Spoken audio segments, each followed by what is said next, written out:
Le roi Abdallah de Jordanie aux côtés du président Gül en personne. C'est dire si on est fier en Turquie de présenter l'hélicoptère Atak, le dernier né des chaînes de montage de la TAI, la Turkish Aerospace Industry, à Ankara.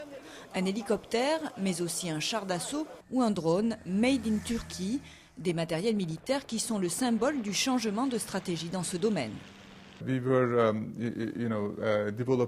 Nous jouons un rôle dans l'industrie aérospatiale européenne avec le M400. Et aux yeux des sociétés aéronautiques américaines, nous sommes devenus un partenaire fiable. Traduction, la Turquie ne se contente plus d'assembler des pièces d'un armement ou d'un avion conçu par une entreprise étrangère. Elle a la volonté d'être un partenaire à part entière.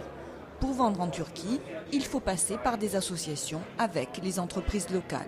D'autres pays vous permettront de faire des ventes en direct. Mais la Turquie n'a plus un marché ouvert aux partenariats. On a peu d'opportunités d'avoir des appels d'offres directs dans ce pays. Une politique qui implique des investissements importants dans la recherche, près de 700 millions de dollars d'argent public qui ont été consacrés rien que pour 2012.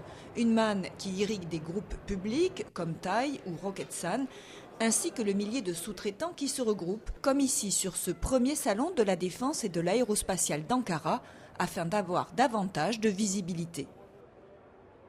Auparavant, nous développions certains projets dans l'industrie de la défense, la plupart du temps dans le cadre d'octroi de licences ou de transfert de technologie, mais au cours de la dernière décennie, nous avons essayé de lancer le développement de notre propre technologie.